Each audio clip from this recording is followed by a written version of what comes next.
A paz do Senhor, irmãos, uma boa noite a todos vocês que estão em casa. É um prazer, é um grande prazer iniciarmos mais uma vez uma live aqui pela igreja. Hoje nós vamos realizar um grande estudo, mas vamos orar para iniciar e já entrarmos na adoração, no momento de adoração, amém? Grande Deus, maravilhoso Pai, nós te adoramos, Senhor, pela oportunidade que o Senhor nos concede desse dia. Nós te adoramos e damos graças, Senhor, porque temos mais uma vez a oportunidade de estarmos aqui reunidos. Temos mais uma vez a oportunidade de te adorarmos e de bendizermos o teu nome. Esteja conosco, Senhor, capacita-nos e usa-nos conforme a tua vontade. Que o seu amor, a sua graça alcance a cada um daqueles que estão assistindo, que os nossos corações para tudo que o Senhor já preparou para nós nessa noite. Por isso nós te damos graças e pedimos, esteja conosco, Senhor, esteja conosco, papai. Amém. Vamos adorar ao Senhor? A palavra do Senhor nos diz que andamos por fé e não por vista.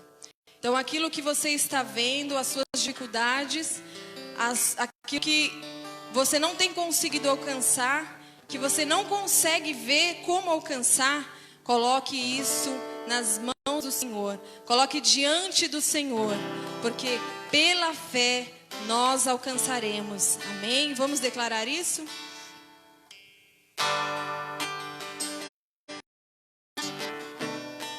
Aleluia, Jesus. Recebe a nossa adoração, Pai.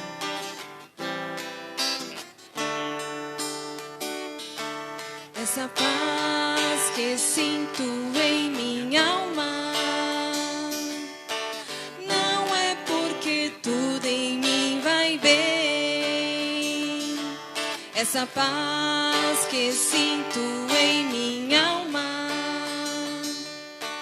é porque eu amo ao meu Senhor.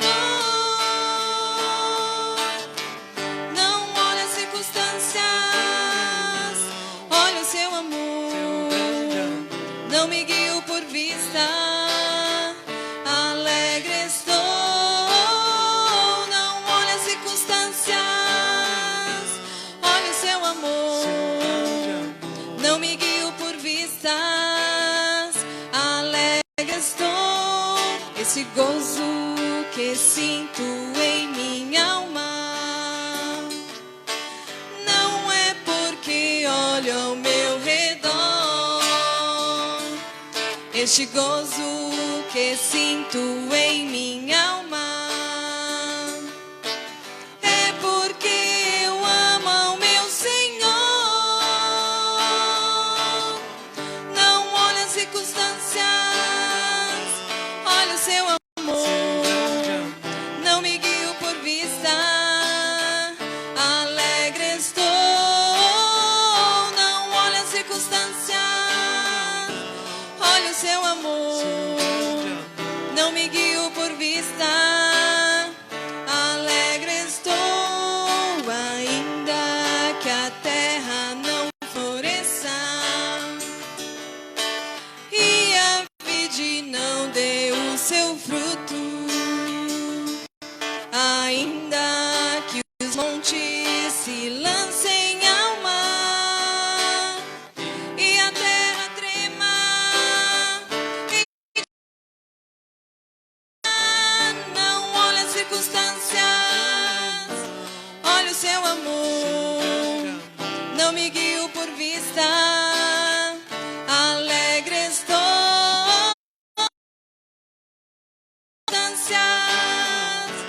Olha o seu amor. Não me guio por vistas, alegre estou. Aleluia, glória e aleluia. Aleluia, dou ao meu Senhor. Aleluia, glória, aleluia. Aleluia, dou ao meu Senhor.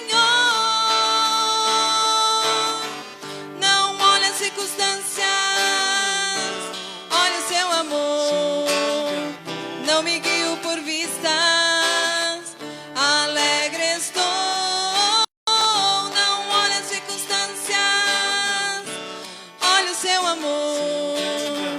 Não me guio por vistas, alegre estou.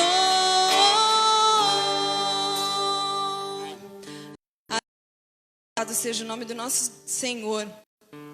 Que possamos não olhar as circunstâncias, mas através do amor de Deus nós alcançaremos aquilo que nós necessitamos, amém?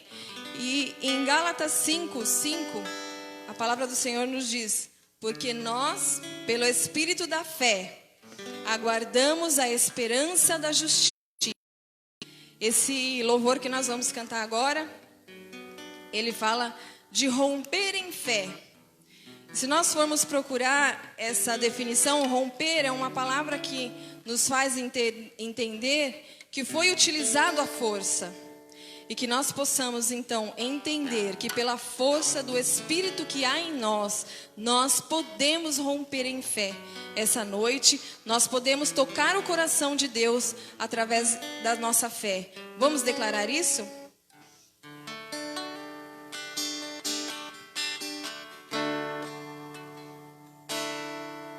Cada vez que a minha fé é provada, tu me das a chance de crescer um pouco mais. Das montanhas e vales, desertos e mares que atravesso me levam pra perto de ti. Minhas provações não são maiores que o meu Deus e não vão me impedir de caminhar. Se diante de mim não se abrir o mar, Deus vai me fazer andar por sobre as águas, rompendo em fé. Minha vida se vestirá do seu poder, rompendo em fé. Com ousadia eu vou mover no sobrenatural.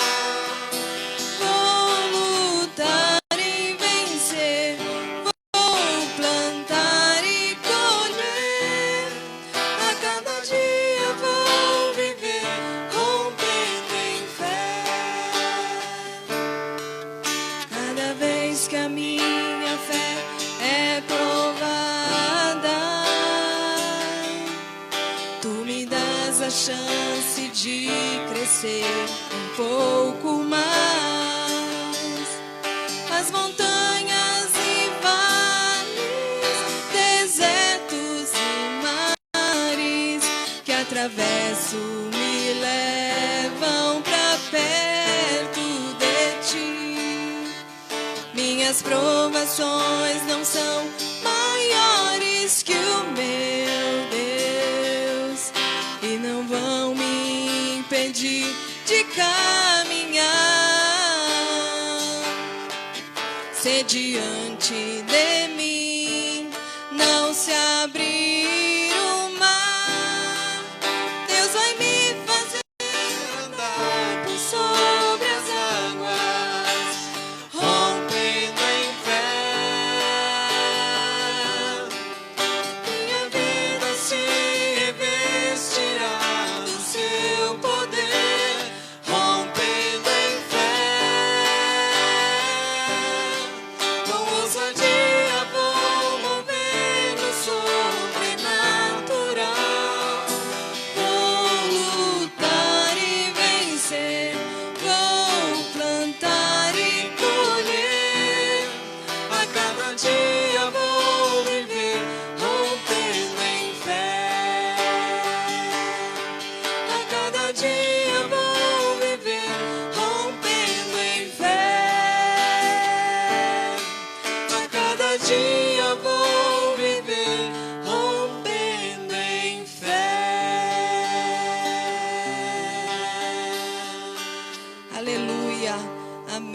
Louvado seja o nome do Senhor.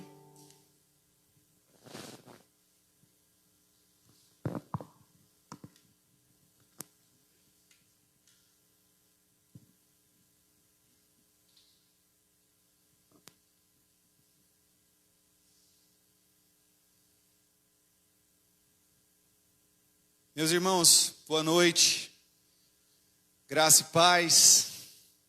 É bom nós estarmos reunidos na presença do Senhor.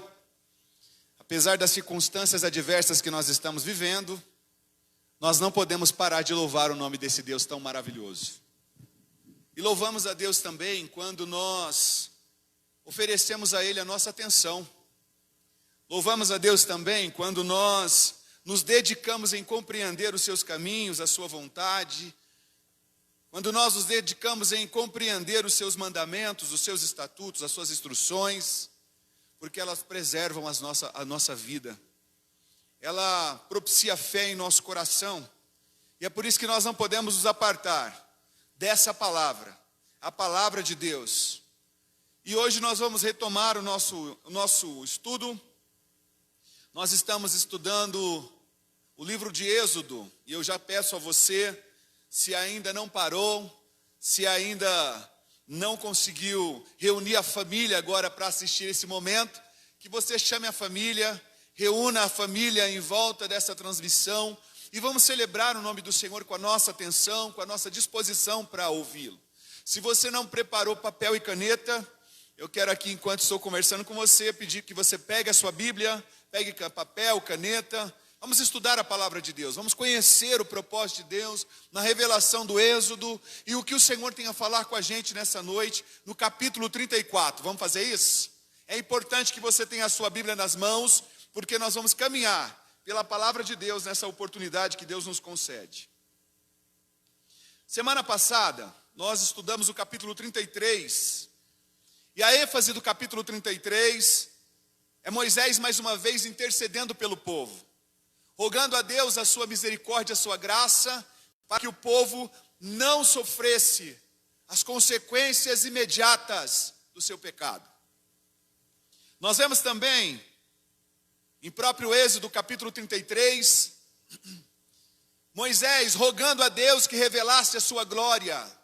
Mostra-me a tua glória. E Deus respondendo para Moisés que ele não poderia ver a face de Deus e permanecer vivo. Então, como Deus remedia essa condição? Pode abrir a sua Bíblia aí, volte um pouquinho no capítulo 33. Como Deus remedia essa situação? Deus diz para ele que ele vai ver apenas o resplendor da glória e não a face. Deus diz para Moisés que ele proclamaria o seu nome, o Senhor, para Moisés. E Moisés pôde conhecer os atributos de Deus através do seu nome. E vamos trazer ênfase para um desses atributos, que é a misericórdia de Deus. Mas chegamos ao capítulo de número 34. No capítulo de número 34, nós vamos continuar enxergando agora o que já vimos na primeira parte.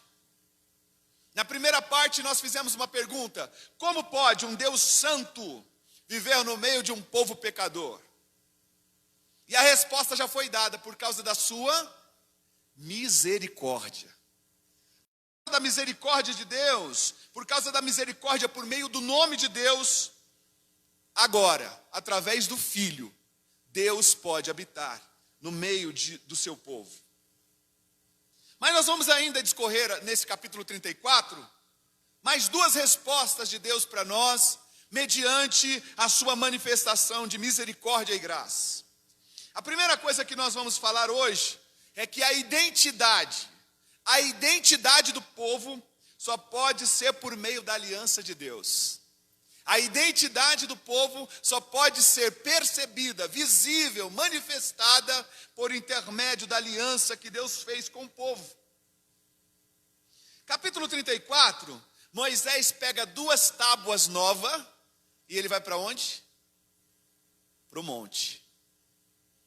Ele sobe novamente para o monte com essas duas pedras, porque ele quer agora, em Deus, ver ele afirmar a sua, ou reafirmar a sua aliança. Vamos ver? Está com a sua Bíblia aberta? Capítulo 34, e versículo 10. Então o Senhor disse: agora faço uma aliança, farei diante de todo o teu povo maravilhas que nunca foram feitas em toda a terra, em nação alguma, e todo este povo, no meio do qual está, verá a terrível obra do Senhor que farei contigo. O que Deus estava dizendo para Moisés? Vou reafirmar a minha aliança mais uma vez para com este povo. E qual é, irmãos, o atributo principal que encontramos nesse texto? A misericórdia de Deus. É por isso que ele vai novamente reafirmar a sua aliança com o povo. Lembrando que a primeira tábua que Deus escrevera os mandamentos, o que aconteceu com ela? Moisés quebrou essa tábua da aliança quando? Quando ele desce do monte e ele encontra o povo fazendo o quê? O povo festejando diante do bezerro de ouro que Arão tinha feito para eles, na qual eles declaravam: este é o Deus que nos tirou do Egito. Moisés quebrou a tábua da lei. E essa atitude de Moisés, nós já estudamos aqui algumas terças-feiras atrás, não é uma atitude que evidencia raiva, ira. Essa atitude quer revelar a nós que Deus havia quebrado a aliança com o povo por causa do seu pecado. Por quê? Porque no capítulo 20, nós vamos ver Deus instruindo ao povo: e não fareis para vós ídolos, não tereis diante de vós outro Deus que vocês o adorem e o reverenciem. E o que o povo fez? Tudo ao contrário. Deus tem agora a preocupação, mais uma vez, para evidenciar a aliança dele, de trazer uma lista seleta de leis. Quero dizer aos irmãos que agora as leis que nós estamos vendo aqui, em Êxodo 34, do versículo 10 ao versículo 28, não são a lista tão extensa que nós vemos do capítulo 20 ao capítulo de número 24. O que nós vemos aqui no capítulo agora 34, do 10 ao 28, é Deus estabelecendo uma junção de normas que vai revelar o seu caráter e vai identificar esse povo como povo de Deus. Vai guardando essas informações no seu coração, porque isso é de extrema importância. E se você pode, chame os irmãos da igreja para assistir. A live foi feita para que a gente possa cultuar. Amém? Se você está percebendo que não tem irmão aí assistindo com você, mande para ele no zap. O culto já começou. Está sendo transmitido. Tá bom? Nós vemos que Deus então agora ele envia essa lista seleta de leis, que está em Êxodo 34, do 10 ao 28, pode aparecer um relato estranho, mas essas leis, elas dão interlúdio. O que nós vimos do capítulo 20 ao capítulo 24, são resumidos nesses versículos que nós lemos. E isso tudo para solucionar o problema da presença de Deus com o povo. Se Deus reafirma a aliança dele com aquele povo, mas Deus não estabelece ou restabelece normas com eles, logo eles viveriam de qualquer maneira, de qualquer forma. E eu abro um parênteses aqui para nos dizer hoje: não dá para agradar a Deus vivendo de qualquer forma. Não dá para agradar a Deus vivendo de qualquer jeito. Deus é extremamente planejado, criativo, santo, poderoso, e a gente precisa agradá-lo conforme os padrões dele e não os nossos padrões. É importante nós entendermos que Deus só pode viver no meio do seu povo. Por quê? Porque ele está restabelecendo a aliança dele com o seu povo, e a aliança, ela molda a identidade do povo. A aliança de Deus, o que ele estabelece com o povo, molda a característica de Deus, o padrão de Deus, a vontade de Deus. E olha, vou aqui frisar mais uma vez, isso não tem a ver com um Deus vaidoso e egoísta, tem a ver com um Deus misericordioso, que para o homem ter acesso a ele, é necessário um mediador, é necessário um padrão de santidade, para que nos encontremos com ele. Não é de qualquer forma, não é de qualquer jeito. Os critérios dessa lei, lógico, era moldar a identidade desse povo. A salvação concedida por ele caracteriza esse povo como povo de Deus. Lembra do versículo 10? Vamos ler mais uma vez a Bíblia? Êxodo 34, versículo 10. Então o Senhor disse: agora faço uma aliança. Farei diante de todo o teu povo maravilhas que nunca foram feitas em toda a terra, em nação alguma. E todo este povo, no meio do qual estás, verás a terrível obra do Senhor que farei contigo. Deixa eu dizer uma coisa aqui para nós. Toda cultura tem histórias que dão forma à sua identidade. Toda cultura tem histórias que dão forma à sua identidade. E não é diferente com Deus. Sabe por quê? Nada se compara à história para a nossa salvação. Nada. Deus nos amou desde a fundação do mundo. O interesse de Deus é nos tornar nele vencedores. E não é vencedores triunfalistas. É vencedores que entendem que nada mais pode nos separar do amor deste Deus. Essa aliança precisa ser protegida. E o que Deus faz? Deus então promulga uma lei, ou melhor, essa identidade precisa ser protegida. Para Deus proteger a identidade agora do povo, o que é que Deus faz? Deus estabelece leis. Vamos ver? Versículo 11 e versículo 12. Pode parecer até rude o que vai estar aqui, mas é a forma de Deus revelar a sua graça, a sua misericórdia, para que o povo não seja consumido com a sua presença, enquanto eles caminham rumo à terra que Deus houvera prometido para eles. Vamos ver? Versículo de número 11 e 12 do mesmo capítulo. Para quem está chegando agora, Êxodo capítulo 34, versículo 11, 12, nós vamos ver o que Deus está dizendo para eles. Vamos lá? Observa o que eu te ordeno hoje. Expulsarei diante de ti os amorreus, os cananeus, os heteus, os perizeus, os aveus e os jebuseus. Não faças aliança com os habitantes da terra em que entrarás, para que não caias em armadilhas. A primeira coisa que Deus está dizendo: não faça nenhum tratado político com as nações que estão à sua volta. Lembrando que Deus desejara, através do povo hebreu, constituir para si um povo especial, uma propriedade exclusiva dele. Segunda coisa, versículo 13 ao versículo 15. Pelo contrário, derrubarei os seus altares, quebrarei as suas colunas sagradas e cortareis os seus acerins. Porque não adorarás nenhum outro Deus, pois o Senhor, cujo nome é zeloso, é Deus zeloso. Não faças aliança com os habitantes da terra, para que quando se prostituírem seguindo os seus deuses, e a eles sacrificarem, tu não sejas convidados por eles, e não comas de seu sacrifício.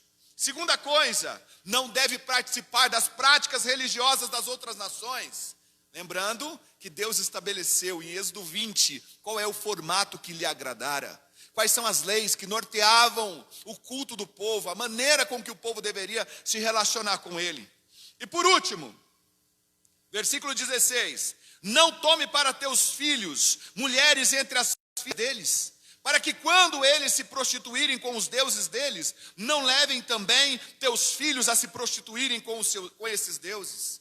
Deus estava trazendo para eles a identidade, dizendo: olha, nesta identidade existe um padrão, vocês não podem fazer tratados políticos, vocês não podem fazer parte das práticas religiosas, e vocês não podem se misturar, porque um casamento desigual vai trazer adoração a deuses estranhos. E é exatamente o que Deus estava preservando o povo para que eles pudessem viver. Lembre bem, não faça ídolos. E eu quero reforçar aqui, nós já estamos falando aqui dia após dia, nós somos especialistas em fabricar ídolos. Porque ídolos não são apenas os visíveis, também são aqueles que estão estabelecidos no coração do homem. Homens egocêntricos, homens amantes de si mesmo, homens que só sentem conforto e alegria quando estão atrelados a bens materiais. Homens que só sentem alegria e prazer de estar nessa vida se tudo fluir bem, se o vento é a favor e não o contrário. Nós precisamos entender que a nossa dependência de Deus nos livra de fabricar ídolos para a gente se agradar, para a gente trazer os nossos padrões, a nossa moralidade. O que preserva a nossa vida são os padrões de Deus e a moralidade de Deus, não as nossas. Guarde isso. O que Deus está trazendo novamente para eles é para que eles não voltem a Êxodo 32. E o que aconteceu em Êxodo 32? O que eles fizeram em Êxodo 32? Fabricaram para si o bezerro de ouro. Deus estava cuidando para que eles não incorressem no mesmo erro. O centro desse chamado, o centro dessas diretrizes de lei que Deus dá, é para que eles sejam um povo separado, diferente, e que faça jus à declaração do próprio Deus. Não adore nenhum outro Deus, pois o Senhor, cujo nome é zeloso, é Deus zeloso. Nós não podemos esquecer. Nós vamos parar um pouquinho aqui para entender agora o que é um Deus zeloso. E eu já quero dizer para você que Deus é zeloso tanto para cuidar com misericórdia, como para aplicar o seu juízo. De ambas as partes nós vamos ver esse Deus zeloso aplicando as suas manifestações. E vou dizer uma coisa, Deus nunca aplica juízo sem antes apresentar qual é a causa. Vamos a Êxodo 20, versículo 4 ao versículo 6, volte aí a sua Bíblia. Êxodo 20, versículo 4 ao 6, olha o que ele disse. Não farás para ti imagem esculpida, nem figura alguma do que há em cima no céu, nem embaixo na terra, ou nas águas debaixo da terra. Não te curvarás diante delas, nem as cultuarás, pois eu, o Senhor, teu Deus, sou Deus. O que é que está aí na sua Bíblia? Zeloso. Eu castigo o pecado dos pais nos filhos, até a terceira e a quarta geração daqueles que me rejeitam. Julgamento. Mas sou misericordioso com 1000 gerações dos que me amam e guardam os meus mandamentos. O que é isso? Compaixão, misericórdia, bondade de Deus. Vamos ver algumas referências que Deus é zeloso pela afeição do seu compromisso com o povo. Abra sua Bíblia em Salmo 79, 5.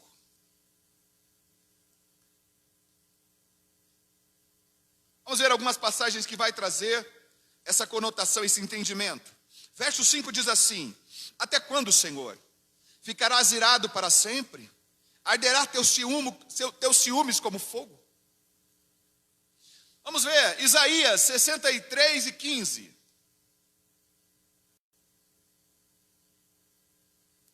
Isaías 63 e 15, o que o profeta declara?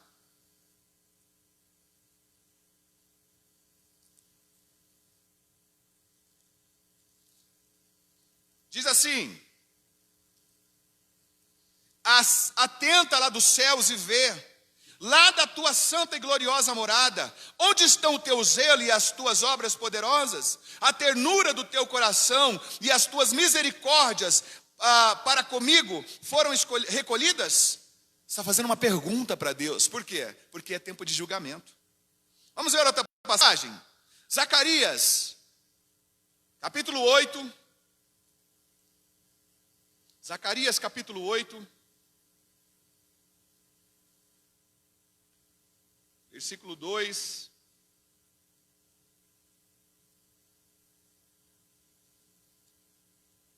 Oito, 2 e 3. Assim diz o Senhor dos Exércitos: tenho grande zelo por Sião, Estou zelando por ela com grande indignação. Assim diz o Senhor: voltarei para Sião e habitarei no meio de Jerusalém, e então se chamará a cidade da verdade e o monte do Senhor dos exércitos, o Monte Santo. O que Deus está aplicando aqui? Zelo. Deus está manifestando aqui zelo. A gente não pode esquecer dessa verdade. Se você voltar um pouquinho para Sofonias, capítulo 3 e versículo 8, o que nós vamos encontrar?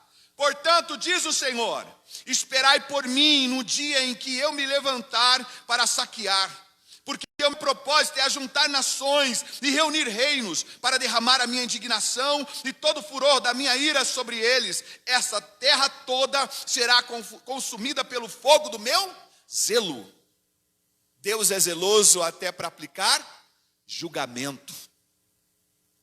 Agora vamos ver a afeição do zelo de Deus em relação à sua misericórdia. Vamos ver número 14 e 18. Números 14 e 18.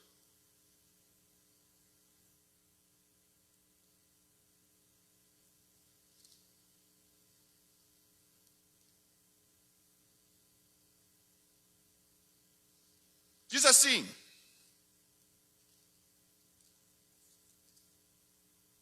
Números 14 e 18 diz assim: o Senhor é tardio em quê? Em irar-se, e grande em misericórdia. Perdoa a culpa e a transgressão ao culpado, não considera inocente.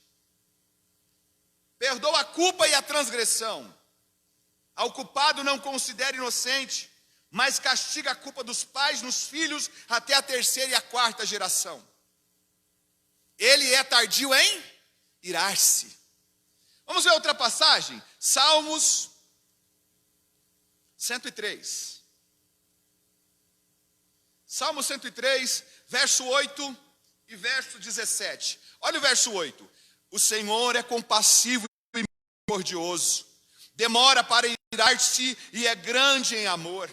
Versículo 17. Mas o amor do Senhor para com os que o temem permanece para todo sempre, e a sua justiça para o filho dos filhos. Compreende que Deus, ele é longânimo.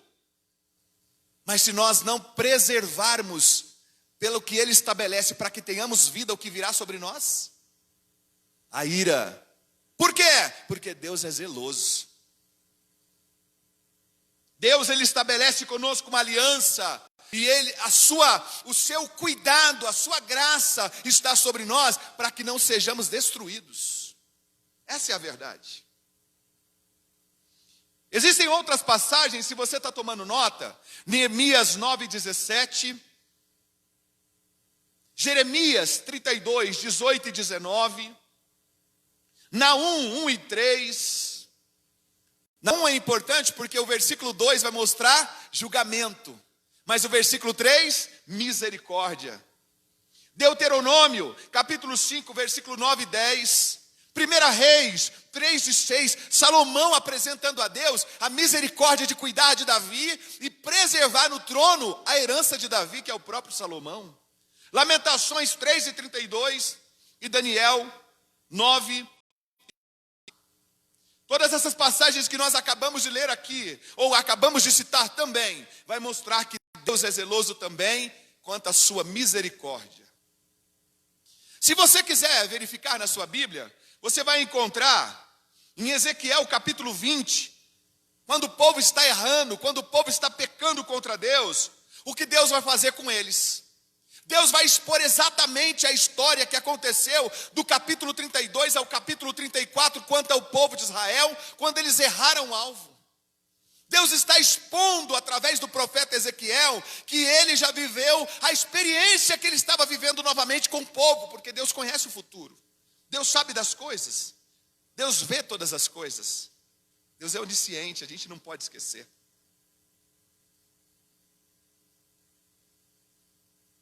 O zelo de Deus, como eu já disse aqui, quero reforçar, ele é a razão tanto para julgamento, quanto a razão para salvação. Vamos ver Ezequiel. Aqui não é Ezequiel 20 que nós vamos ver, mas o Ezequiel 39, do versículo 25 ao versículo de número 27. Vamos fazer isso? Ezequiel 39, do 25 ao 27, ele vai dizer isso, ó.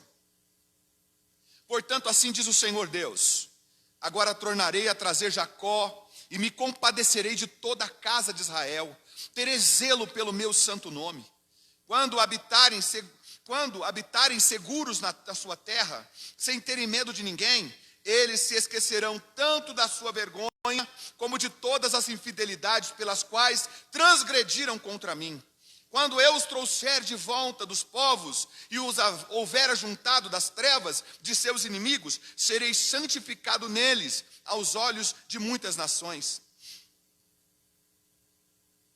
Percebe a manifestação da misericórdia de Deus? Percebe como Deus, ele aplica o zelo também para a salvação do povo? Ei, a questão do zelo de Deus, ela pode ser vista em João capítulo 2 e versículo 17, quando o próprio Jesus, ele abomina o que está acontecendo no templo. Os cambiadores vendendo, comprando. Ele entra na casa e ele expulsa os cambiadores dali, dizendo: a casa do meu pai não será um covil, não será um lugar de compra e venda, não será um comércio. E os discípulos dizem, a mensagem que nós encontramos aqui: o zelo pela casa de Deus o consome. Nós vemos o próprio apóstolo Paulo, na segunda carta que ele escreve aos Coríntios, falando sobre o zelo de Deus. 2 Coríntios, capítulo 11, versículo 2, Paulo vai dizer: o zelo que eu tenho por vocês é um zelo que vem de quem? De Deus. Então é um zelo para julgamento, mas é um zelo também para salvação. Eu quero aqui usar a expressão de um casamento, ou a imagem de um casamento, para que a gente possa ter a real compreensão. O relacionamento de Deus com o seu povo é uma aliança muito semelhante ao casamento. Agora, preste atenção, a nossa infidelidade espiritual, ela é comparada a um adultério. É por isso que a aliança é tão importante. Nós não estamos simplesmente tendo um relacionamento de namoro com Deus. Ei, a gente não pode viver com Deus como se nós tivéssemos com Ele apenas um relacionamento de namoro. Porque no namoro parece que não haver compromisso. Está atrelado apenas na base do sentimento. Nós estamos tendo um relacionamento com Deus na base da aliança. Assim como num casamento, nós estamos ligados. Nós, cada um constituindo membro do corpo de Cristo, nós, a edificação do templo do Senhor, nós estamos ligados com Ele por meio da sua promessa de aliança. E como em um casamento essas promessas mantêm o relacionamento forte em tempos de dificuldades, precisamos trazer essa visão e aplicar na nossa conduta. Quem está se relacionando com Deus na base do namoro, quando vier a dificuldade, sabe o que vai acontecer? Embora. E eu vou dizer que conosco é tão grave essa questão, porque bom é Deus. Nós somos frágeis, somos limitados, somos obstinados pelo pecado. Se não é a graça de Deus manifestada em Cristo, nós estaríamos condenados eternamente. Da nossa parte é fácil quebrar a aliança. É por isso que Ele manifesta a sua palavra viva, que nos transforma, que nos leva a compreender a sua grandeza, para a gente não errar o alvo, para a gente permanecer firme. A aliança é uma dádiva de Deus para nós. Essa aliança nos dá garantia de que Ele vai ter compromisso com a gente sempre, mas também vai preservar o nosso compromisso com Deus. Ei, como é possível, olhando para a gente, para as nossas misérias, para as nossas fragilidades, para os pecados que cometemos, porque se olha, de alguma forma, você do outro lado, ou nós que estamos aqui, se de alguma forma olharmos para nós e acharmos que nós somos bons, nós somos os mais miseráveis de todos os homens. Nós somos obstinados pelo que nos dá prazer imediato.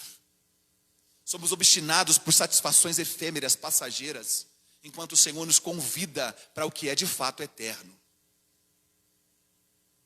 Como é possível Deus habitar no meio do seu povo? A resposta é, além da sua misericórdia, a sua aliança que preserva a nossa identidade.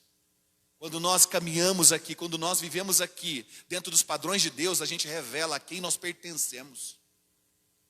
Quando nós caminhamos aqui olhando para Ele, prezando andar em conformidade com a sua palavra viva e poderosa, nós viveremos a referência de sermos povo de Deus. Guarda isso. A nossa alegria para nós que estamos aqui celebrando hoje é que Jesus não quebrou a aliança com a gente quando nós estávamos obstinados pelo pecado. Desde lá, do capítulo 34 de Êxodo, até chegar à manifestação de Jesus na última ceia, há uma história, há um tempo que transcende. Mas deixa eu te dizer uma coisa, Jesus, na noite em que ele ceou com seus discípulos, abra sua Bíblia, Lucas, capítulo de número 22. Na noite em que ele marca agora a ceia, para fazer a transposição da Páscoa da antiga aliança para a nova Páscoa agora, ele vai deixar uma mensagem para a gente. Sabe o que ele declara? Ele declara essa mensagem para os nossos corações. Lucas 22 e versículo 20, olha o que ele disse. Da mesma forma, depois da ceia, tomou o cálice, dizendo, este cálice é a nova aliança no meu sangue. Sangue derramado por vós. Ele não estava quebrando conosco uma aliança, ele estava fortalecendo, confirmando a sua aliança com a gente. E o que devemos fazer então para vivermos agora a intensidade dessa aliança? Para o povo de Israel, para eles celebrarem essa aliança que Deus tinha feito com eles, apesar deles terem transgredido a primeira, sabe o que Deus estabelece para eles? Deus estabelece um método de adorá-lo. Sabe como o povo de Israel, sabe como o povo de Êxodo, capítulo 34, vai adorar a Deus, na identidade de Deus? Vai adorar quando eles fazem festa para Deus. Vamos ver o versículo 18. Volte lá em Êxodo capítulo 34 e versículo 18. O que Deus estabelece? Celebrarás a festa dos pães sem fermento. O que ele está dizendo? Vocês vão me adorar quando fizerem a festa dos pães sem fermento. Por quê? Porque vão recordar que foram resgatados do Egito.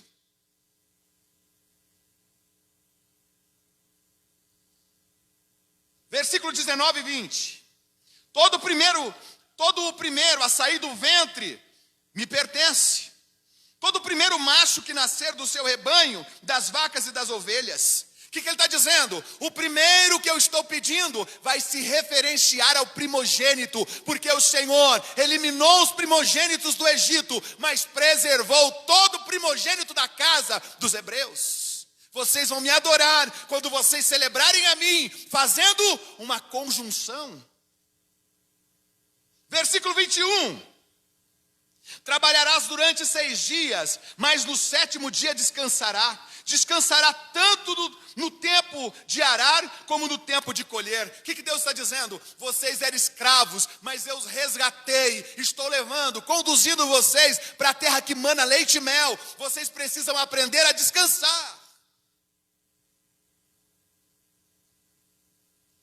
O descanso que vocês estão tendo é para lembrar que vocês lá estavam oprimidos, mas agora vocês estão livres. Versículo 22. Também celebrarás a festa das semanas, que é a festa dos primeiros frutos da colheita, do trigo, e a festa da colheita no final do ano. 3 vezes no ano, todos os homens irão à presença do Senhor, Deus de Israel. porque o Senhor fará grandes maravilhas no meio deles. Versículo 23 e versículo 26 vai demonstrar essa verdade. Por que Deus está fazendo isso com eles? Para eles celebrarem que Deus é a verdadeira provisão. Deus estava convidando eles a adorar. Porque quando eles adoravam dentro do padrão de Deus, estava reforçando a identidade de ser povo de Deus. De ser povo pertencente ao Senhor. Cada festa que eles celebravam, lembravam da salvação e do cuidado de Deus. As festas que eles celebravam reforçavam a identidade de que eles eram Israel de Deus. Até quando Deus estabelece para eles não cozer o cabrito no leite da mãe, Deus estava fazendo eles lembrarem que a mistura tinha consequência. Deus, Ele é puro. Guarde isso. Deus não aceita misturas. E nós, nos nossos dias? Como nós vamos evidenciar agora? Porque nós não devemos praticar as festas da antiga aliança. Não é lícito para nós. Não devemos mais observar essas festas. Deus nos deu agora novos formativos, novos critérios, novo padrão de adorar a Ele, com a identidade de que somos filhos, de que somos povo. E qual é o meio que nós celebramos? Que somos filhos e que somos povo de Deus. Quando nós descemos as águas batismais. Porque o batismo é uma instituição de Deus, é uma instrução de Deus. E quando nós participamos da ceia do Senhor, nesses dois momentos nós estamos declarando que nós temos identidade, e a identidade que temos é para adorar ao nosso Salvador. O batismo, ele vai substituir a circuncisão, e a ceia vai substituir a Páscoa dos judeus. Vão funcionar de forma semelhante. Lembram-nos da nossa salvação concedida por Deus e da nossa identidade, que somos conformados à imagem de Cristo. Lembra-nos do compromisso que Deus tem conosco na aliança e do compromisso que nós também temos com Deus. Até aqui tudo bem? Consegue entender? Trouxe agora essa compreensão ao seu coração? É tão sério isso. Se você voltar a Êxodo 33 e 16... Deus falou para o povo exatamente isso, ó. Êxodo 33 e 16. Como saber que achei favor aos teus olhos, eu e o teu povo? Moisés pergunta. Por acaso não é por andares conosco, para que não sejamos separados, eu e o teu povo, de todos os povos da terra? Moisés traz essa conversa com Deus. A maneira com que nós vivemos revela a que reino pertencemos. O batismo e a ceia do Senhor nos lembra que nós somos um povo diferente. E a nossa diferença não está no brilho dos nossos olhos. A nossa diferença não está no conforto que a vida pode nos proporcionar aqui. A nossa diferença está em viver, em desfrutar da presença do próprio Deus. Essa é a diferença. Toda vez que nós comemos o pão e bebemos do vinho, nós somos convidados a nos alimentar de quem? Do próprio Cristo. Porque pão e vinho simboliza alimento para manter o corpo vivo. Somos lembrados de que o próprio Deus, Ele é a nossa recompensa. E nós somos lembrados do seu compromisso. Ei, é tão sério isso, que o apóstolo Paulo, escrevendo mais uma vez, eu vou citar aqui, a primeira carta aos Coríntios, no capítulo 5, do versículo 6 ao versículo 8, olha a linguagem que Paulo vai usar, uma linguagem semelhante a Êxodo 25. Olha o que ele disse: vocês não sabem que um pouco de fermento leveda toda a massa? Livrem-se do fermento velho, para que possam ser uma nova massa sem fermento, como realmente são. pois Cristo, nosso Cordeiro Pascal, foi sacrificado. Portanto, celebremos a festa não com pão velho fermentado, com maldades e perversidades, mas com pão sem fermento, da sinceridade e da verdade. Instrução para que a gente tenha vida, para que sejamos preservados, para que sejamos cuidados, porque estamos vivendo com Deus e para Deus. Nós vamos seguir para o final dessa mensagem. E eu queria aqui pensar com vocês o seguinte. Ainda caminhando em Êxodo 34, quando Moisés ele desce do monte, depois desse tempo de receber de Deus as instruções da nova aliança, ou da reafirmação da aliança que Deus tinha feito com ele e com o povo, Moisés desce. Você vai ver do versículo 10 ao versículo de número 28 de Êxodo 34. Quando chega no versículo 29, você vai encontrar assim, ó. Quando desceu do monte Sinai, trazendo nas mãos as 2 tábuas do testemunho, sim. Quando desceu do monte, Moisés não sabia que a pele do seu rosto resplandecia, por ter Deus falado com ele. Por ter Deus falado com ele. Não é porque ele falara com Deus, é porque Deus falara com ele. Não foi o brilho, no entanto, foi o brilho residual de Deus, que agora permeia a pele do rosto de Moisés. No versículo 30, olha o que está escrito. E quando Arão e todos os israelitas olharam para Moisés e viram que a pele do seu rosto resplandecia, o que eles tiveram? Tiveram medo. Tiveram medo de se aproximar de Moisés.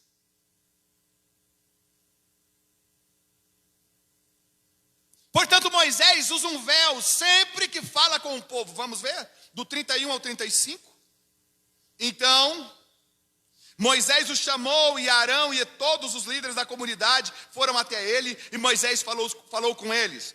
Depois chegaram também todos os israelitas, e ele lhes comunicou tudo o que o Senhor lhe dissera no Monte Sinai. Assim que acabou de falar com eles, Moisés cobriu o rosto com um véu. Mas quando ia à presença do Senhor para falar com ele, Moisés tirava o véu até sair. Quando saía, dizia aos israelitas o que lhe havia sido ordenado. Assim os israelitas viam o rosto de Moisés com a pele resplandecente, e ele recolocava o véu sobre o rosto até entrar outra vez para falar com Deus. Eu sinto alegria aqui em te dizer isso. A glória de Deus é transformadora. Talvez seja por isso que Moisés declarou: rogo-te que me mostre a tua glória. A glória de Deus nos torna radiante.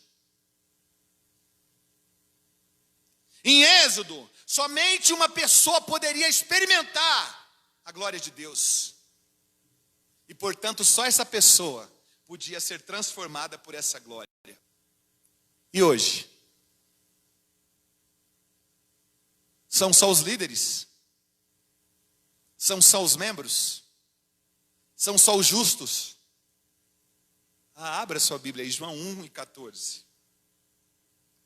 O que é que a Bíblia diz? E o verbo se fez carne e habitou entre nós. João traz essa preciosidade. E vimos a sua glória, como a do unigênito do Pai. Sabe o que é isso? Em Êxodo só Moisés podia ver a glória de Deus. Na aliança estabelecida por Jesus, na confirmação da aliança trazida por Cristo, quando ele diz: esta aliança é esse cálice é a nova aliança no meu sangue. Ele está dizendo: agora vocês podem ver a glória do Pai. Essa glória é tão importante para nós que eu quero convidar você a caminhar comigo. Mais uma vez, 2 Coríntios. capítulo 3. Aleluia. Aleluia. 2 Coríntios, capítulo 3. Meu coração explodia de alegria em cada texto que li aqui, em cada passagem que nós estamos vendo, porque é a revelação do Êxodo, agora no Novo Testamento, do que Cristo trouxe para nós. Sabe como Paulo vai falar? Abre aí, 2 Coríntios 3, do 13 até capítulo 4 e versículo 6. Eu quero fazer questão de ler com você. Olha o que ele disse. E não somos como Moisés. O que Moisés fazia? Que colocava um véu sobre o rosto para que os israelitas não fixassem os olhos no restante da glória que se dissipava. A glória do rosto de Moisés se ia depois do encontro com Deus. Mas a mente deles tornou-se insensível, pois até hoje, quando ouvem a leitura da antiga aliança, o mesmo véu permanece e não lhes é retirado, pois somente em Cristo o véu é removido. Sim, até hoje, sempre que Moisés é lido, há um véu sobre o coração deles. Contudo, quando um deles se converte ao Senhor, o véu é retirado. O Senhor é Espírito, e onde está o Espírito do Senhor, aí há liberdade. Mas todos nós, com o quê? Com o rosto descoberto, refletindo como um espelho, o quê? A glória do Senhor. Somos transformados do quê? De glória em glória, na mesma imagem que vem da onde? Do Espírito do Senhor. Aí Paulo faz um pedido. Portanto, tendo este ministério pela misericórdia que nos foi concedido, não desanimemos. Pelo contrário, rejeitando as coisas ocultas que são vergonhosas, não procedendo com astúcia e nem distorcendo a palavra de Deus, mas pela proclamação pública da verdade, recomendamo-nos a consciência de todos os homens diante de Deus. Se o nosso evangelho está encoberto, é para os que estão perecendo que está encoberto, entre os quais o Deus deste século cegou a mente dos incrédulos, para que não vejam a luz do evangelho da glória de Cristo, a qual é a imagem de Deus. Pois não pregamos a nós mesmos, mas a Jesus Cristo, o Senhor, e a nós mesmos como seus servos por causa de Jesus. Porque Deus, que disse, das trevas brilhará a luz, foi Ele mesmo que brilhou em nosso coração para a iluminação do conhecimento da glória de Deus na face de Cristo. Lá só Moisés via a glória de Deus e resplandecia. E agora? Todos nós que conhecemos a Cristo somos transformados pela glória dele. Aleluia! Isso só pode acontecer se a gente conhecer a Cristo. As pessoas não reconhecem a glória de Deus. Por quê? Porque elas não reconhecem Cristo. A partir do momento que aqueles que ainda não professaram Jesus, o seu estilo de vida, o seu alvo, a base da sua fé, não podem conhecer a glória de Deus. Seu coração se encolhe com medo dessa glória. Mas quando alguém se converte ao Senhor, diz Paulo, o véu é retirado. 2 Coríntios 3:16, o véu é tirado. O véu que esconde a glória de Deus é retirado e os nossos olhos são abertos para que nós vejamos em Cristo a glória de Deus. Nós fomos criados para refletir a glória de Deus. E talvez você diga assim, como é que eu posso refletir a glória de Deus? A gente pode sim viver essa glória novamente. Podemos ser pessoas que radiam a glória divina, a glória do Senhor. Talvez você não tenha motivos hoje para sorrir. Não ande por aí sorrindo. Mas quero te contar uma coisa. O seu rosto irradia a glória de Deus quando você o conhece. Porque não andamos mais pelas dádivas que Ele pode nos oferecer além de Cristo.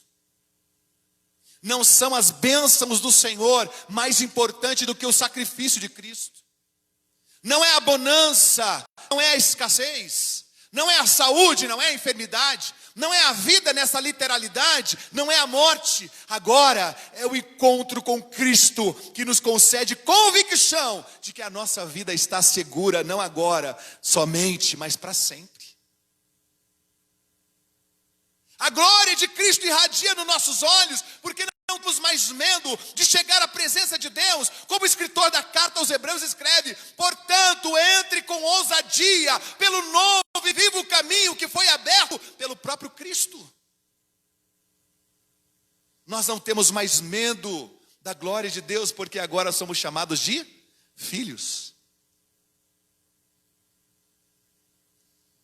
Talvez a sua personalidade não é uma personalidade que o tempo inteiro transparece uma pessoa simples, vou colocar nesse contexto. Mas o poder da glória de Deus nos transforma até o ponto que cada dia mais é revelada. Olha o versículo 18. A segunda carta aos Coríntios, capítulo 3. Mas todos nós, com o rosto descoberto, refletindo como um espelho a glória do Senhor, somos transformados de glória em glória, na mesma imagem que vem do Espírito do Senhor. Eu vou terminar com vocês agora, já tem algum tempo que nós estamos juntos, mas quero dizer, para onde você está olhando, vai determinar quem você é. Escritor aos Hebreus, capítulo 12, versículo 2, ele convida a gente a ter um alvo. Qual alvo que é? Vocês se lembram? Hebreus 12 e 2. Olhando para Jesus. Aquilo que nós olhamos determina quem nós somos. Mateus 6,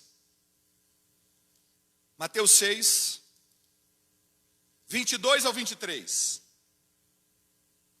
A candeia do corpo são os olhos, de modo que se os teus olhos forem bons, todo o teu corpo terá luz. Se porém os teus olhos forem maus, o teu corpo estará repleto de trevas. Se portanto a luz que há em ti forem trevas, que grandes trevas serão. O foco da nossa atenção vai moldar as nossas atitudes. O foco da nossa atenção vai moldar as nossas prioridades. Se nós focalizarmos nas propostas deste mundo nesses dias, anúncio de televisão, mídia, pessoas que estão à nossa volta, que ainda não conhecem a preciosa graça de Cristo, nós seremos conformados no padrão do mundo. É por isso que Paulo fala para a gente, ser renovado no entendimento não é do velho homem, é do quem? Do novo, para que a gente não se conforme com quem? Com o padrão do mundo. E quando eu digo padrão do mundo, eu digo o padrão de moralidade. Paulo, contudo, diz o quê? Que nós devemos nos voltar para Jesus, porque em Jesus está a glória de Deus à sua face. Coríntios, mais uma vez, 2 Coríntios 3, se você está fácil de estar até lá, vai, nós estamos terminando. 2 Coríntios 4 e 6. Entre os quais o Deus 4 e 6. Porque Deus que disse, das trevas brilhará a luz, foi Ele mesmo que brilhou em nosso coração, para a iluminação do conhecimento da glória de Deus na face de Cristo. Ele mesmo fez isso. Irmãos, amigos, vocês são preciosos. E olha, nessa oportunidade, nós temos a riqueza de Deus em entender o que Ele está nos dizendo. Ele nos transforma de modo que trazemos luz ao mundo. E essa luz vem através do louvor da nossa vida cotidiana. Guarde isso, aquilo para que você olha é o que vai definir quem você é. Por isso é importante olhar para Jesus. Ei, o povo em Êxodo 32:5 olhou para o bezerro. E quando a gente olha para o versículo 32:5, nós vamos ver que o final da festa deles foi orgia. Em Êxodo 33:18, Moisés pede: mostra-me a tua glória. E a consequência é resplandecente através da manifestação de Deus. Nós nos tornamos aquilo que fomos criados para ser, ao olharmos para a glória de Deus. Agora, de que maneira podemos ver a glória de Deus? Onde está o resplendor dessa glória? Não se esqueça que a glória de Deus não está em Moisés falar com Deus. Aonde está a glória que resplandecia o rosto de Moisés? Quando Deus falava com Moisés. Moisés ficou radiante porque Deus apresenta o seu nome. Ele diz que ele é o Senhor Deus compassivo e misericordioso, tardio em irar-se, cheio de amor e de fidelidade. Quando ele ouviu essas palavras, não podia ver coisa alguma além da face da rocha, mas o seu rosto brilha. É desse modo que nós encontramos a glória de Deus. Vamos ver 2 Coríntios 4:4. O Deus deste século, ele chega à mente dos incrédulos para que não vejam a luz do Evangelho, a luz do Evangelho.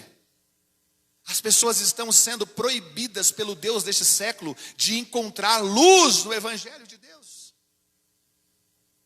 Porque o Evangelho de Deus é a mesma autoridade que há na palavra: haja luz e houve luz. É por isso que Paulo usa essa conjunção para dizer: das trevas resplandece a luz, fez brilhar a luz em nosso coração, para nos dar a luz do conhecimento da glória de Deus revelada na face de Cristo. Consegue perceber que o Evangelho tem poder para nos fazer refletir a glória de Deus?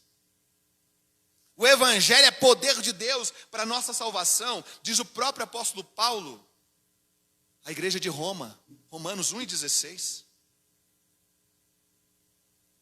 Na criação, Deus pronuncia as palavras e ela traz diferença entre luz e trevas. Essa mesma palavra, ela é poder quando hoje o Senhor diz que resplandece a luz aonde há trevas. Para a gente terminar, nós vemos a luz de Cristo, ou nós vemos a glória de Cristo, ao ouvirmos as histórias de Cristo. Dia após dia, semana após semana, mês após mês, ano após ano, a leitura da Bíblia é a palavra de Deus pregada. A leitura da Bíblia é o evangelho de poder que nos transforma. Nós precisamos ler, cantar, orar e encorajar uns aos outros com o quê? Com o evangelho. Quando nós fazemos tudo isso, com a expectativa, procurando perceber a glória de Deus, Cristo se manifestará em nossa história, porque nós estamos falando do seu evangelho. Não adianta esforçar-se moralmente, não adianta ter medo do julgamento, não adianta praticar um conjunto de regras, elas não são capazes de transformar a gente de forma duradoura. Coisas extraordinárias acontecem quando nós nos convertemos ao Senhor. Vamos ver mais uma vez? 2 Coríntios 3:16. Contudo, quando um deles se converte ao Senhor, o véu é tirado. Nós agora conseguimos ver a glória de Deus que é em Cristo. Estamos sendo transformados segundo a imagem dele. À medida que vemos a glória de Cristo no Evangelho, tornamos-nos mais semelhantes a Ele, pessoa cheia de graça, pessoa cheia de verdade. Somos transformados com glória cada vez maior, de grau em grau de glória, como está em 2 Coríntios 3:18. Eu já li e eu acredito que você já captou essa informação do Evangelho nessa noite. Como é possível Deus habitar em nosso meio? Te faço uma pergunta: como é possível Deus habitar em nosso meio? Anteriormente nós vimos que é por intermédio da aliança. A aliança de Cristo permite que Deus habite em nosso meio. Mas há a segunda resposta que eu comecei com vocês no início dessa mensagem. E a segunda é por intermédio da transformação do cristão de glória em glória. Sabe por quê? Há uma promessa. Vamos terminar? 1 João 3:2. Que promessa é essa?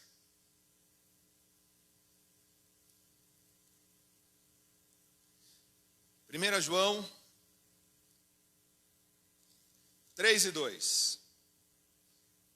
Amados, somos filhos de Deus, que afirmação gloriosa. E ainda não se manifestou o que havemos de ser. Mas sabemos que quando ele se manifestar, seremos semelhante a ele, pois o veremos como ele é.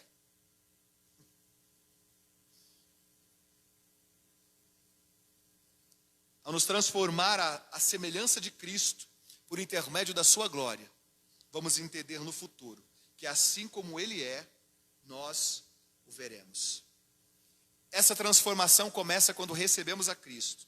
E ela vai durar até o grande dia do Senhor, mas com detalhe, sem nos apartarmos do Evangelho. Vou terminar aqui dizendo para nós, irmãos, nós não estamos aqui pregando bibliolatria, de forma alguma. Pessoas que amam a Bíblia, mas não praticam a Bíblia. Que veneram a Bíblia, mas não veneram o Deus que escreveu a Bíblia. Eu não estou dizendo de forma literal, eu estou dizendo que a palavra de Deus não foi uma inspiração. A palavra de Deus foi uma ordenança. A Bíblia é uma ordenança de Deus. Ela é palavra do Senhor. E ela é poderosa para nos transformar. Você pode ler qualquer literatura escrita por homens. Vai agregar algum nível de conhecimento intelectual. Mas a única palavra que é poderosa para discernir pensamentos e intenções do coração é a palavra de Deus. A única palavra que nós encontramos, ela é clara e evidente, como palavra viva, é a palavra de Deus. A única palavra eficaz, porque ela tem um objetivo e ela prospera no objetivo na qual ela foi enviada, é a palavra de Deus. Nós não podemos nos apartar dela. Quer ver a glória de Deus no Filho? Ame o Filho através do Evangelho. Se alimente da palavra de Deus. Se alimente da verdade que Ele nos trouxe. Porque é essa verdade que vai nos manter firmes, que vai nos manter coesos, que vai nos manter puro. Porque uma das coisas que Deus não aceita é mistura. Deus não aceita. Deus é puro. Deus é santo. Amém? Que essa visão transformadora tome o nosso coração e que a gente consiga enxergar no padrão e no formato que Deus estabeleceu sobre a nossa vida, que Deus trouxe aos nossos corações essa noite. Quero convidar a Adélia e o Cleudson para vir para cá. Nós vamos louvar ao Senhor, mas antes de louvar ao Senhor, eu quero, junto com você, orar a Ele, orar ao Pai, pedir que Ele nos ajude a compreensão dessa palavra, pedir que Ele nos ajude no processo de transformação, pedir que Ele nos ajude, porque os dias são maus. Vamos fazer isso? Feche os teus olhos se você pode. Deus, nos prostramos à Tua presença, pedindo, Senhor, que esta palavra lançada hoje no terreno do nosso coração prospere. Que nós possamos viver, Senhor, essa transformação de glória em glória. Como é rico entender, Pai, que o Senhor quer fazer de nós o Teu povo, mas para ser Teu povo requer identidade Tua. É do Teu jeito, é no Teu padrão.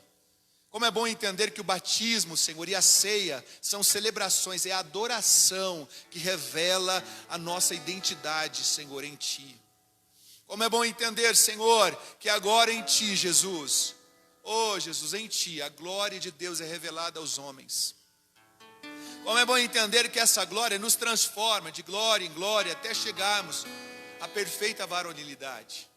Que nós possamos caminhar firmes, Pai, não retrocedendo, não olhando para as coisas passageiras, não desejando, Senhor, aquilo que está fora do espectro da nossa vida, mas que a nossa satisfação seja mantermos em Ti, Deus, os nossos olhos, A nossa satisfação seja em glorificar o Teu nome com uma vida, Senhor, dentro de um padrão de moralidade, de aceitação do Teu sacrifício, de fidelidade ao Senhor, de lealdade ao Senhor, de santidade ao Senhor, porque já fomos consagrados a Ti.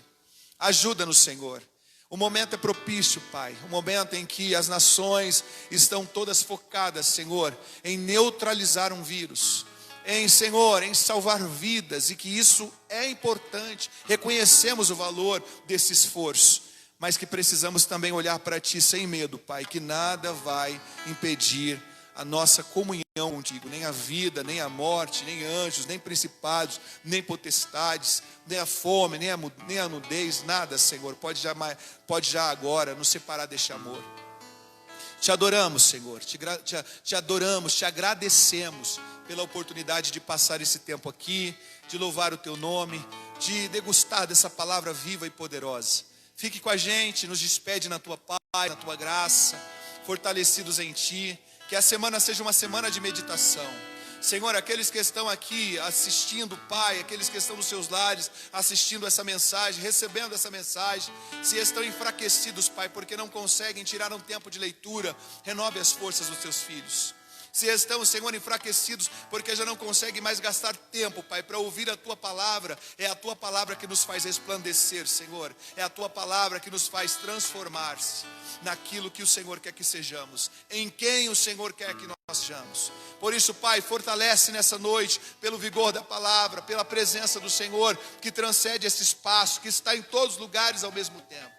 Fortalece, Pai, para a glória do Teu nome.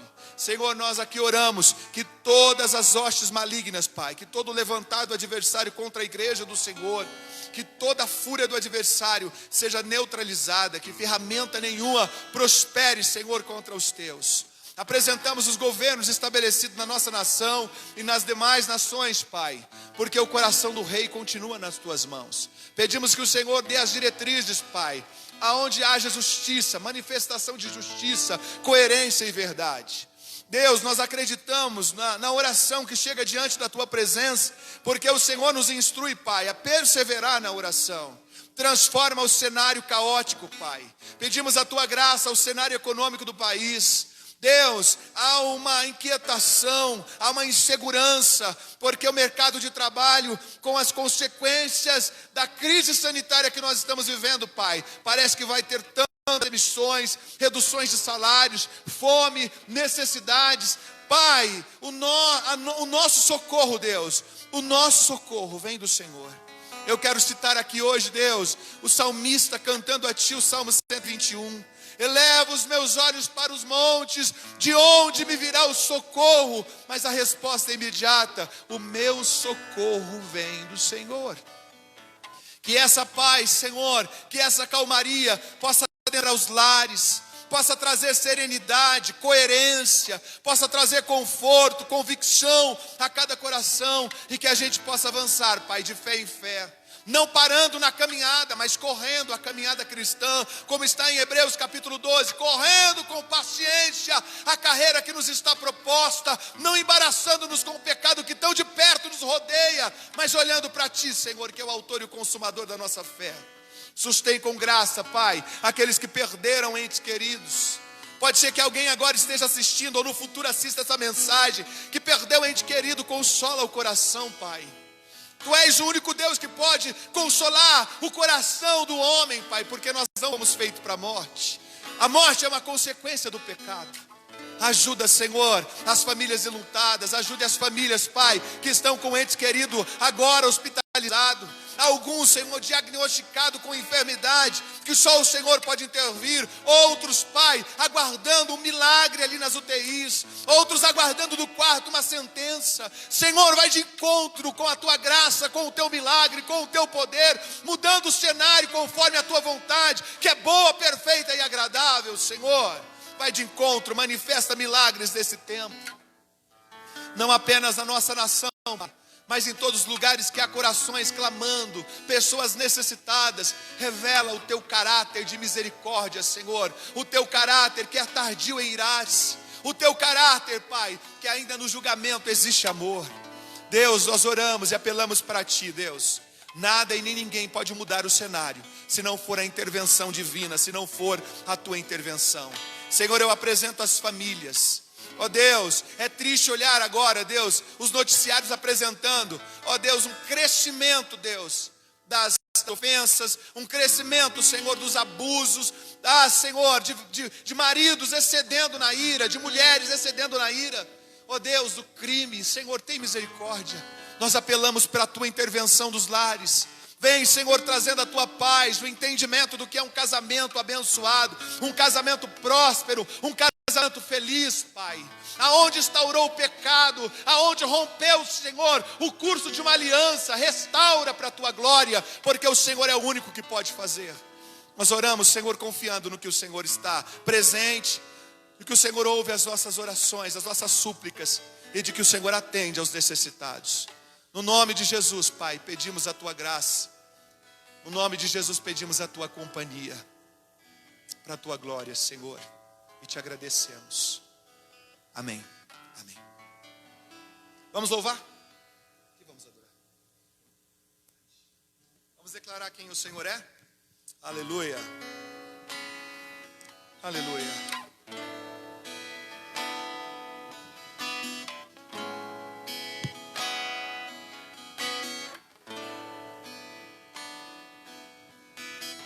Grande é o Senhor e muito digno de louvor, na cidade do nosso Deus, santo monte.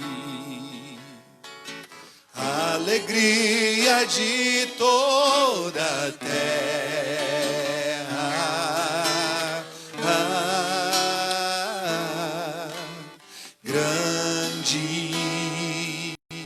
É o Senhor em quem nós temos a vitória e que nos ajuda contra o inimigo. Por isso diante dele nos prostramos,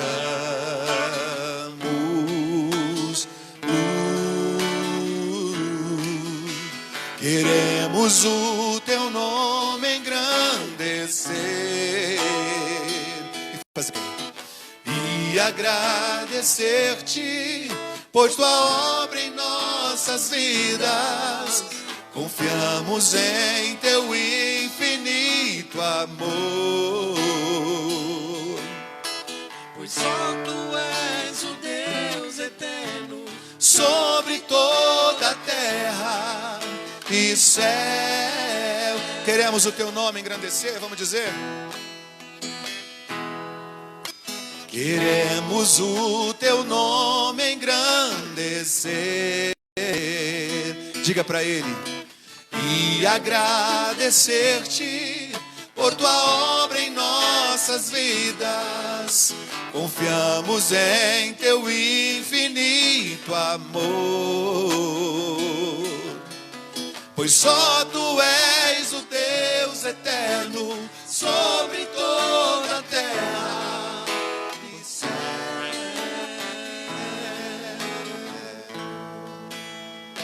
Amém? Deus te abençoe.